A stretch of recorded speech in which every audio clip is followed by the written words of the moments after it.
Oh, I want to go backwards. Please show the alligator.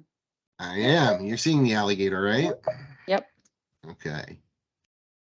Melinda, let us know when you've let everybody in, please. Everyone's been let in, and as more people arrive, I'm letting them in as well. Great. So welcome, everyone.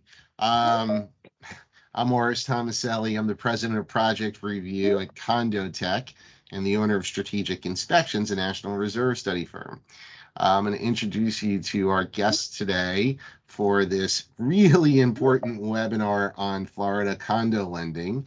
We're just going to give it a 1 minute more to let a couple more people in. We have a large group of people that are in attendance today. So we want to give everybody the ability to join and to listen in right from the beginning. So give us another 30 seconds or so and we'll launch the presentation. It's important to note just a couple of cleanup items as people are entering. Number one, everybody in this meeting is muted except for the presenters. However, your questions are incredibly important to us. So please, if you do have a question during the presentation, add it into the chat box or chat button. Ask your question, and at the end, we're going to try and answer as many of those questions as possible. We do a really good job at answering the questions that come up during the presentation, or I should say at the end of the presentation, if we haven't covered the topic during the presentation, and sometimes we'll even go backwards. If we can't get to your question today, we will certainly send you an email with the answer. This presentation today is being recorded, so you will have an ability to go back to it and review it. Our team will be sending out the recorded version of the presentation, and it will be available on the Condotek blog, as well as being sent out by the Raveis team. So without further ado, welcome. Today's presentation is on Florida condo lending, specifically on the changes that have come to be since the tragic collapse of the Surfside the condominium in Surfside, Florida, and the resulting guideline changes that came about. What we're going to focus on today, because I've done many webinars before on these changes and how they've impacted Fannie Mae and Freddie Mac lending guidelines, and those respective guideline changes that came out last year. But today's presentation is really going to focus on the new reserve legislation that was released in Florida that all condominiums are going to have to comply with, and the impact on residential mortgage lending. So today we have Melissa Cohn and Nancy Cardone from Raveis. I am so lucky to have them on this presentation today, and I'll let them give their own bios in a second. Again, I'm Orest Tomaselli, the president of Project Review here at Condotek. My bio is interesting because I actually straddle an interesting line, which is because I do also own one of the largest reserve study companies in the United States. I have a really interesting perspective on today's presentation because we're doing a lot of work in the Florida market, and this is, specifically and not entirely, but primarily, I should say, on new construction condominium developments and providing reserve studies there. And at Condotek, we're doing an enormous amount of review on existing established condominium developments. So I have very unique insight into what's compliant, what's not compliant, the Fannie Mae and Freddie Mac lending guidelines, and these new reserve guidelines.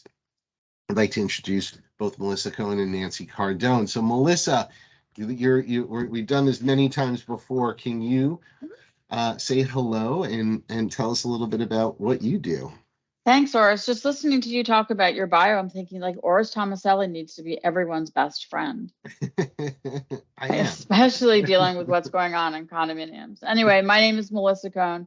I'm the Regional Vice President of Mortgage Lending for William Raveis Mortgage down for the state of here in the state of Florida. I've been a mortgage banker for over 40 years now, I get to say, and started my business where I had the Manhattan Mortgage Company for 30 years out of New York. So I've spent many decades in the condominium market and watching it grow and watching all of the lending guidelines continue to change and evolve as they will continue to do so for years to come. By virtue of the fact that I've been in the business for 40 years, I have very strong and broad relationships with a lot of different lenders, and really like to tell everyone that I have yet to find a condominium that I can't finance in. And you can read about me. I'm in the press. A lot of people come to me for their guidance and for their expertise. And I like to think between the three of us here that you really have, the highest level of expertise for financing condominiums in Florida or probably anywhere else in the country. So thank you so much for having me join you, Orest. Absolutely. Again, we should say, right, because we do these pretty often. Right. Absolutely. So, and then our big special guest today is Nancy Cardone. Nancy, welcome to this webinar. Please let everybody know who you are and what your role is within Raveis. Well, thank you so much. And I'm honored to be here with Orest and Melissa both because they are at the top of their fields. So it's always a pleasure to be presenting with other professionals. I've been in the real estate industry for over 30 years. I like to just say over 30 years and not have to pinpoint that too much because it just ages me a whole lot. Been at it from many different sides, currently in real estate brokerage management. Condominiums are very interesting, and I really like to stress the importance of being up to date and informed on condominium inventory because it's so different from so many other states. Here in Florida, we have a lot of condominium product. And that was to maximize property along our coastlines.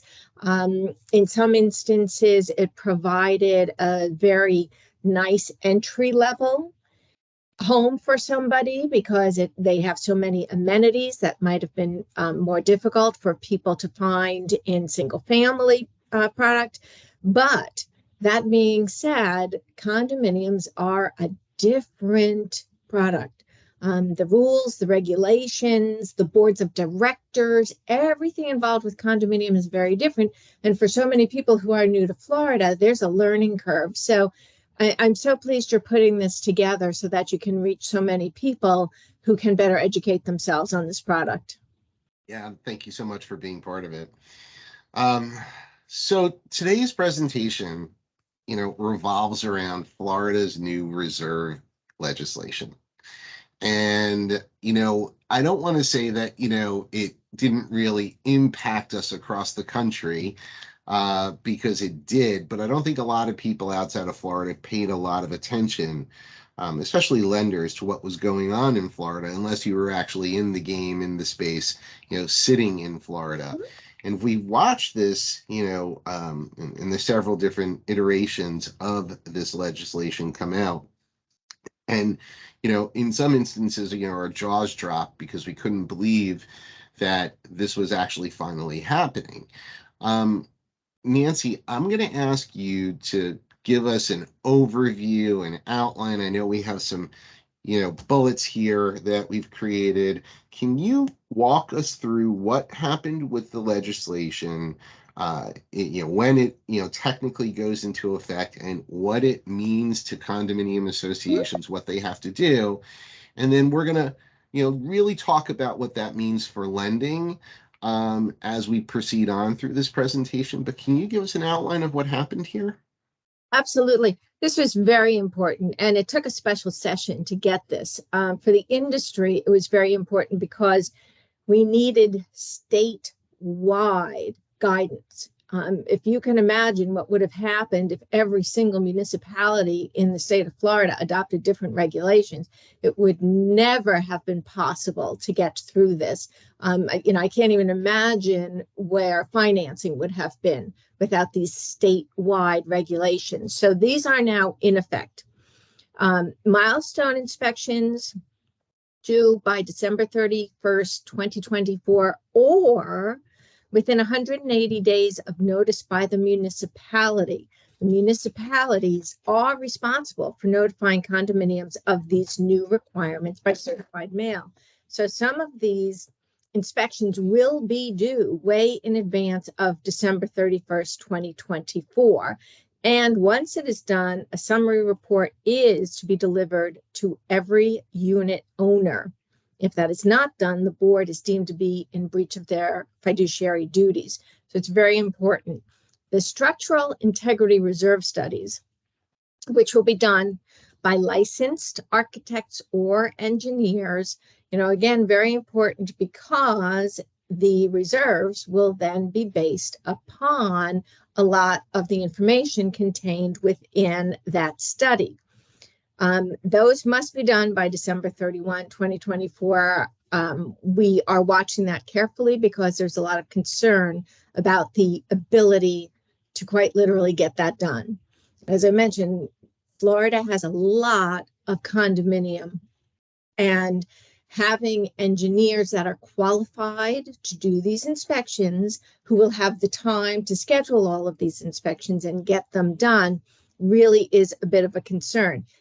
We also worry about the architectural or engineering firms themselves, knowing that at Surfside, the engineering firms were sued with that project. So there will be liability out there in the field, and that's a consideration. But the 2026 budgets must have reserves for all the listed items in any of those reports. So that's the drop dead date for the budgets. Although we are seeing some of these studies come in, and we are seeing some of the budgets that are starting to be affected, those are the deadlines. Now, what is helpful for all of us in the industry, condos of 150 units or more must have websites. That's a requirement. And so if you have a larger community with at least 150 units, they should be posting this information to the websites, because that's the second part of this. All the studies, the inspections, the reports, really important, but then it's got to get out to all of us. It's got to get to the owners. Should they choose to sell, then real estate professionals are going to need to have this information so that they can disclose it. Of course, that's Orest, that's part of what you do, and of course what Melissa needs. So, that's our other concern here. When all of this information has been prepared, we need to be able to see it so that we can go through it. And of course, consumers can make decisions based upon that information.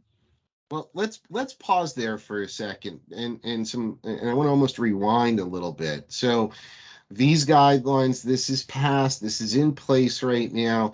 These structural reserves, integrity reserve studies now have to be performed. It's going to be a difficult challenge to get it done by the time frames allotted the associations. So that is all understood. I think if you put this into practice, and you have to kind of go backwards and look at Florida over the last decade or two, is it wrong to say, our experience has been that very little reserving has gone on in the state of Florida. And that's as a result of, in our opinion, very, I want to call them lax reserve requirements statewide, and just associations not following and not setting aside enough capital for the repair and maintenance of their buildings. Do you find that to be true? Like, these buildings have not reserved in the past. They don't have a lot of capital set aside right now, and some of them have aging infrastructure. Is that accurate? Absolutely. Absolutely, it's accurate. Years ago, a statute was passed to have condominiums that did not have sprinkler systems built into the project when it was constructed, have them retrofitted. However, the statute did allow, by vote of a certain amount of unit owners, to waive that. And so some of that is what we've dealt with. There was always something built in because the concern was people will not be able to afford this. Older people may be losing their homes. We can't do that. But the life safety issues suffered as a result of that. And that can has been kicked down the road as far as that can go. So now it's catching up on so much. And that's really a shame.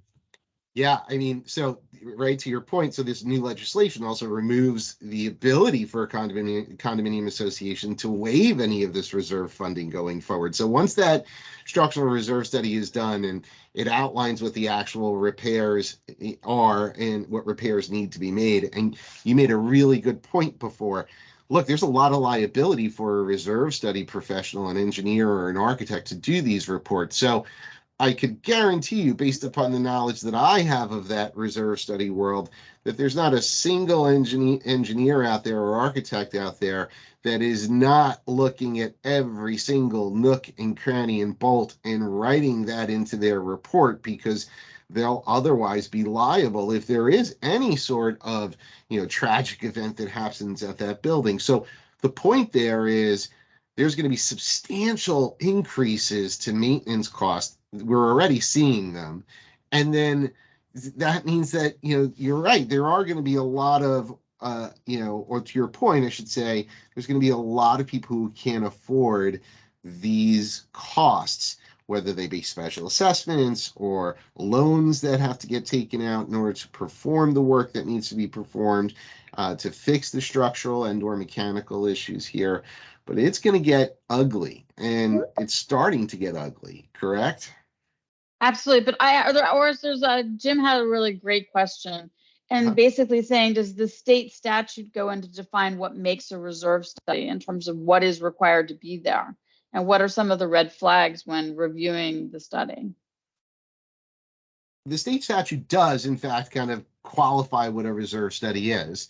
There is a standard that exists for reserve studies and what components have to be included in a reserve study.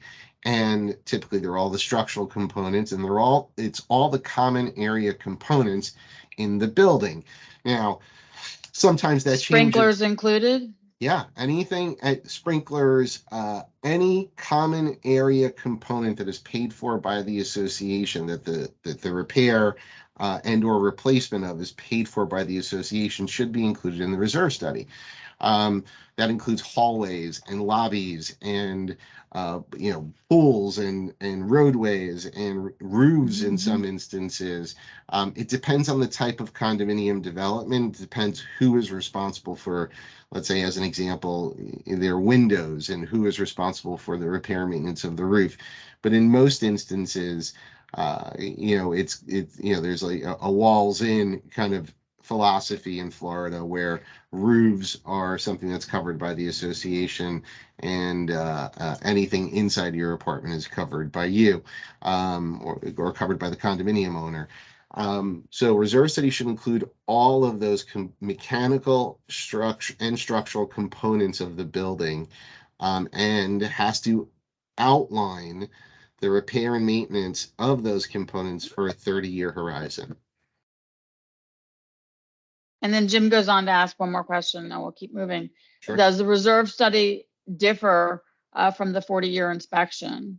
And the reserve study, it will bring out code violations for sure.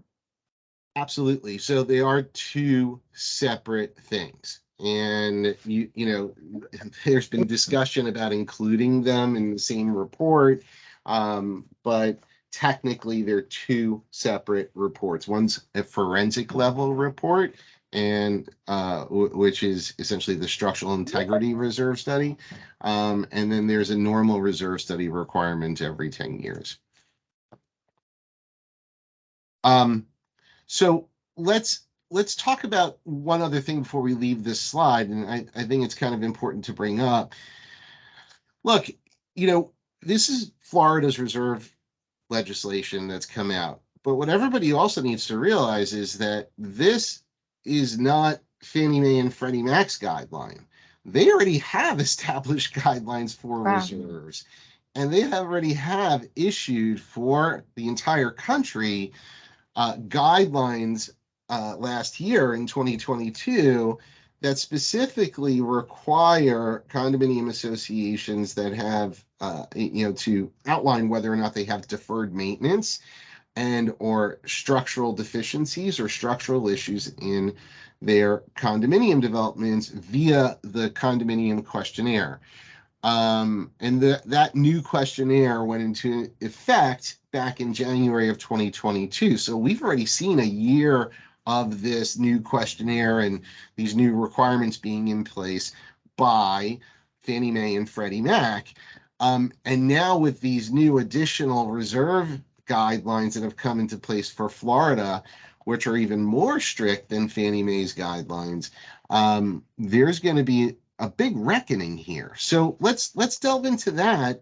If you guys won't mind, I want to move it along a little bit and go back to Nancy on the surging insurance costs for HOAs that have come about as a result of these new guidelines. So Nancy, would you mind going through this outline as well? Absolutely. And this is what a lot of us are dealing with in the field, being practitioners. The association fees, are increasing now. We're seeing an average of 20 to 25%. Some are a little bit higher and some are lower. There are condominiums who have done a very good job of managing it. I do want to say, not everybody is in this position, but, it is something that does affect a budget. Mortgage qualification, obviously becoming more difficult because that is one of the monthly costs to the buyer. The values, the values get very, very interesting depending upon the condominium itself. And remember, as these studies come in, there may be repairs and replacements that are going to be needed now, not saved for 20 years and then replaced. Now, that will mean special assessments for everyone in the building. So on top of raising the fee, whether it's a monthly or a quarterly fee, you could also be looking at special assessments to get things done now. And that is what we anticipate we will see to a certain extent. And I think that will deal mostly with concrete work, things like that. We have, as a matter of fact, we have a condominium not far from where I am. I reside in Jupiter, Florida, and my market is the northern Palm Beach County, southern Martin County market. Condominium project right along the Intracoastal that just last year was shut down because it was discovered one of the foundational columns was compromised. The residents in that community were given a very short period of time to pack up what they needed and remove themselves. And they did not know when they were going to be able to come back to the project, but it was considered unsafe. And on top of the Surfside incident, no one was willing to take any chances. So, that's an immediate special assessment. Get that foundation reinforced. And meanwhile, so these people will have had a special assessment for that. They will probably see their association fees increase, but what it costs them just in living expenses for those months. They had to go live someplace. Wow. Mm-hmm.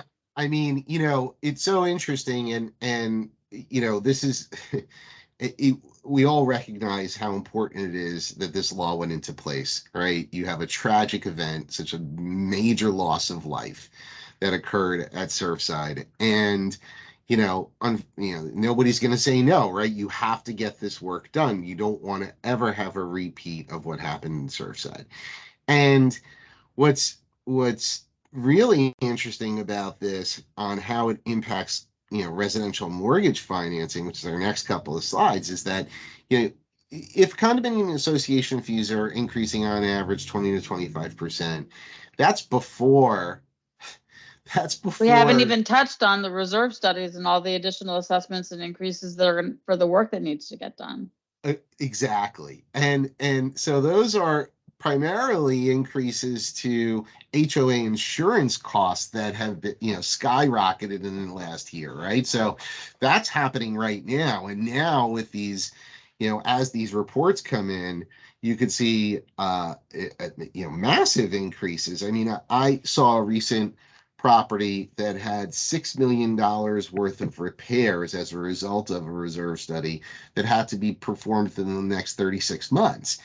And this was a 64 unit condominium development. It changes the economics of that project dramatically. Totally. And you're talking about, when that happens, I mean, what's the value proposition there? How much are values going to go down as a result of that type of special assessment? And then furthermore, we all know Fannie Mae's lending guidelines and Freddie Mac's lending guidelines have massively changed in regard to special assessments and deferred maintenance. So if you have deferred maintenance in a project, in a condominium development, and have issues with structural and mechanical components, and that work has not been performed, those properties are totally ineligible for residential mortgage financing through the agencies. And as soon as Fannie Mae sees these reports, you can guarantee that these projects are going to get added to the Fannie Mae unavailable list. Because, Melissa, you and I talk about this all the time. There are now more than 1,300 condominium properties that have been added to the unavailable list, and they're estimating that up to 10,000 more properties are going to be added this year alone. So this is really impactful, right? No, and those numbers will actually grow as more and more of these studies are done and more of these buildings and have buyers that apply for financing.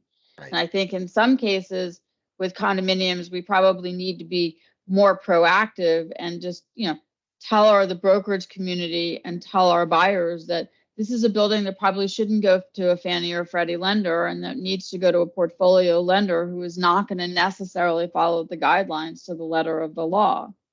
Right. Before we go there, give me 1 second. Nancy, thank you, because I love getting this type of information from somebody who is really an expert in the industry. So, and I'm gonna call on you again, right in the next slide or two. So don't go too far away.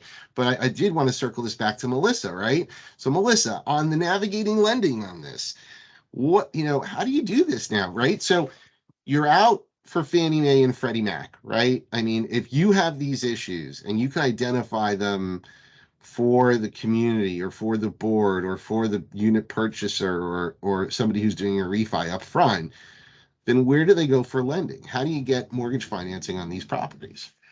I mean, the good news is that we have a large number of portfolio lenders who are lending in the state of Florida who don't necessarily follow the Fannie and Freddie guidelines. Obviously, they want to see that the condition of the unit that they're financing and that the condition of the property overall is in good condition, but they are not going to, go to the reserve study and say, you need to do X, Y, or Z before we're willing to finance in the building, and nor do they go to the unavailable list.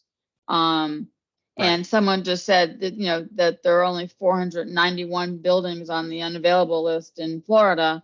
That extra 10,000 is a nationwide number and is not necessarily the number of new condos that will get added in the state of Florida. But I think that number will grow exponentially as these reserve studies are going to be done. I think many this year and obviously many next year. But there are these portfolio lenders who really rely upon the buyer, the borrower, to make the monthly payments, want the value of the unit to be there, are going to be super important to us. And one thing, taking a step backwards for a second, about what is the value of a condominium if there's going to be a large assessment, or if they see, an appraiser sees in the financials or the reserve study, which he will have access to, that there are many more, millions of dollars that need to get spent. I think that we're going to find appraisers to be very conservative when it comes to appraising condominiums. And I've already begun to see that here in Florida. Appraisers understand what is going on, understand the Fannie and Freddie guidelines, but also, if they're an appraiser in Florida, know the new Florida rules. And that is going to have a negative impact on the value of condominiums, as the cost of the HOA fees will continue to increase exponentially. Yeah, so you're talking about, like, and we talked about this a couple of weeks ago, right? So there's the new Fannie Mae Freddie Mac loan limit increase, right? So you're seeing loan limits that have gone, substantially higher than where they were. A lot of buildings that were in that portfolio lending realm already now got, thrust into the Fannie Mae Freddie Mac world because of those loan limit increases. Now we have the reserve legislation. I mean, you're talking about, and the unavailable for lending list. Now you have all of these things kind of hitting at the same time. We've even, we talked about this almost more than a year ago, actually. I don't know if you remember. We talked about this coming. Yeah. And, this unavailable for lending list, and whoever, gave us that statistic of 400 plus units that are from Florida, I have to tell you, we recently, I wanted to say thank you for that. We recently at Condotek have been really successful in removing some of these developments from the Fannie Mae unavailable list through their PERS project approval process. And for various reasons. I mean, either because additional information needed to be presented to Fannie Mae for them to review the property and see that that work or repairs were done, or some of the sales numbers had changed in the development or were reported inaccurately. Which was the result. The result of that was the addition of the project to Fannie Mae's unavailable list. But that unavailable list is has a really negative connotation in the industry. And to your point, portfolio lenders don't really look at that. And what we've seen from the portfolio secondary market investors out there, where they're more concerned about where Fannie Mae says, oh, you have a special assessment and work hasn't been performed yet, a portfolio lender or underwriting team is more concerned about, well, how much capital does the association have right now in reserve?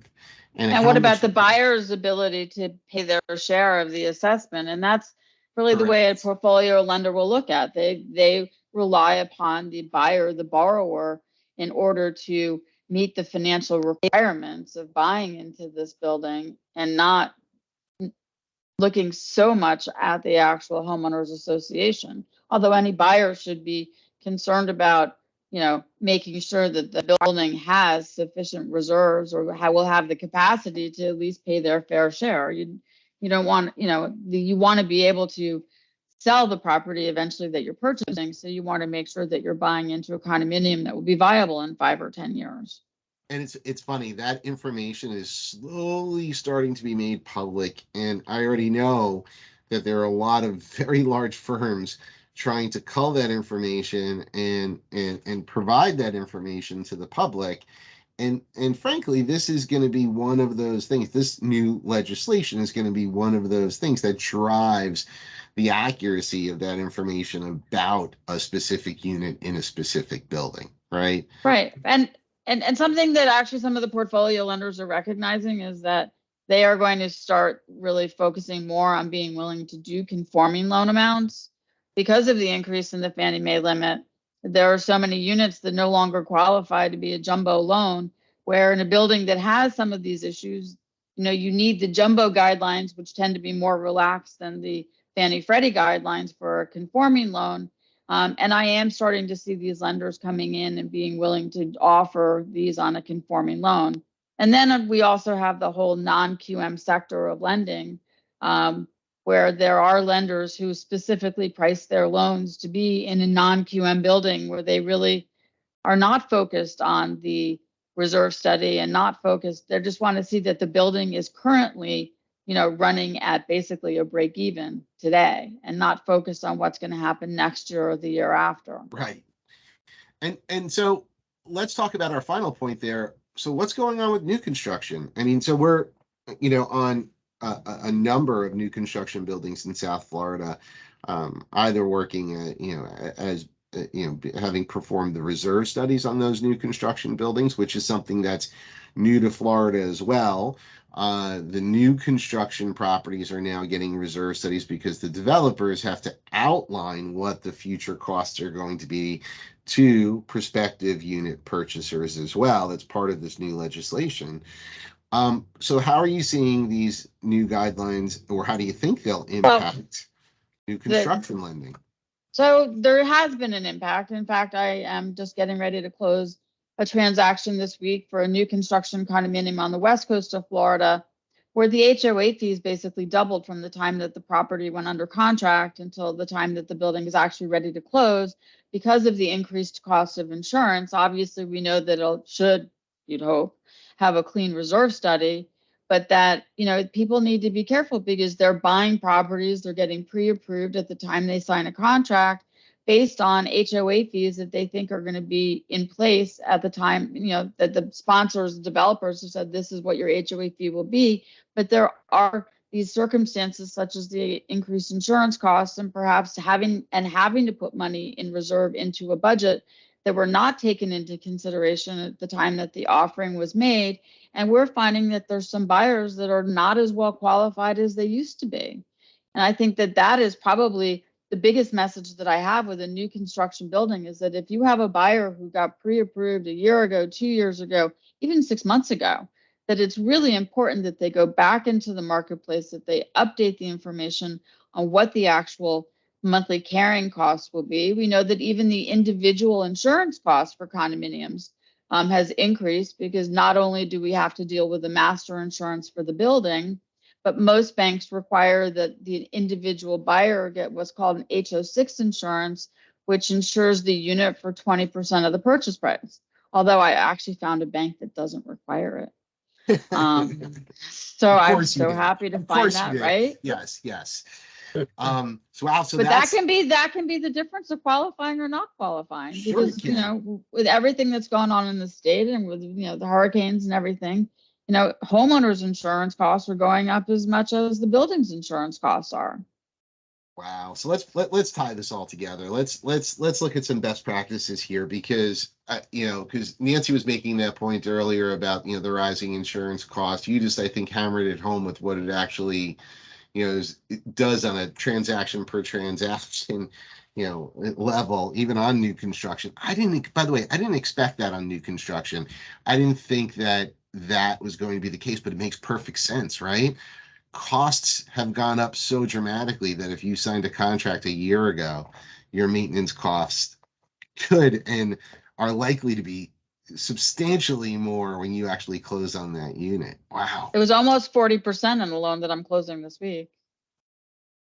So what do we do here? Because we've given a lot of really, really important information. So you have to, if you're a lender or a real estate professional or a property manager, you really have to determine building by building, mortgage availability. Is this building able to be financed? How is it able to be financed? Is it a Fannie Mae or Freddie Mac approvable building?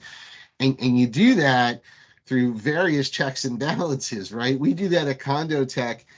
Typically, when a loan is originated, we warrant each and every individual loan in the building through our condo project warrant service, right? But it's a little bit, I guess it takes a little bit more for an association to come forward and do this prior to a, the issue being found out as a result of the reserve study or being put on the Fannie Mae unavailable list. So determining that eligibility is important, paying attention to it. But there's also one thing when you're doing it, I hate to interrupt you, Orest. Not at all. And that is that every buyer obviously wants the best rate. And it's really important when you're buying in a condominium, be it in Florida, be it in New York, anywhere, that we make sure that we're offering the rates and financing that is available for that building specifically, and not just say XYZ bank has a rate of 2 and you should go grab it, because it's quite possible that that bank may not be willing to finance in the building. So you need to shop for what's available, not just for the best rate. It's so funny, I know, and hopefully that kind of bleeds through with education in the future, but I think buyers are running up against that all the time. They're thinking their mortgage payments are going to be X, but those buildings that they're signing a contract in or getting a refi in are totally non-compliant, and the big box banks just don't have an approval on that building and never will, because they don't want to take the risk there. So rates might be higher in that building. That's one of the best practices, right? If you can, get a Fannie Mae PERS approval on the site, get the entire site approved by Fannie Mae and clear the runway, so to speak. And if you can't do that, obtain a portfolio banking approval, which you do on a regular basis at Raveis, right? Absolutely. For the entire project, right? The entire building.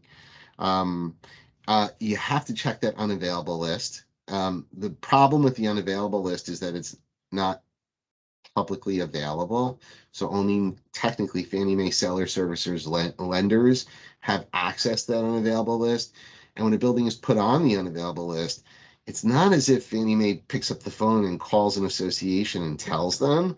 They find out via a purchaser or a borrower trying to get a mortgage on a unit that's in that unavailable building. So it's really hard to get that information, but you can. I have it. Yeah, I know you have it readily available. You have to align with these reserve requirements, not only the state reserve requirements now, but also Fannie Mae's reserve requirements and Freddie Mac's reserve requirements, which are, by the way, Fannie Mae wants you to have a 10% line item in your operating budget for reserve. Freddie Mac allows you to utilize whatever the reserve study tells you need. So in some buildings, as Nancy mentioned earlier, there are some buildings that are really well capitalized and have really paid attention and done a lot of really good work over the years to their components and their infrastructure. Those buildings sometimes don't need a 10% line item for reserve, and Freddie Mac has recognized that and will still lend in those buildings if they have an up-to-date reserve study. And I guess the best advice and best practice for Florida is, if there is repair work to be done, do it as soon as possible. Clear all the deferred maintenance repairs that are necessary, because otherwise lending is just totally unavailable in that site. So a couple of final words here before we throw it to a question. So let me ask Nancy. Nancy, is there anything that you wanted to add today? Absolutely. Since we're talking about best practices, real estate licensees, really need to be disclosing information, whether you represent the seller and need to get that information from them or from the condominium management company, or whether you are representing the buyer who will be receiving this. As a reminder, the statute does not stipulate a timeline for delivering that report.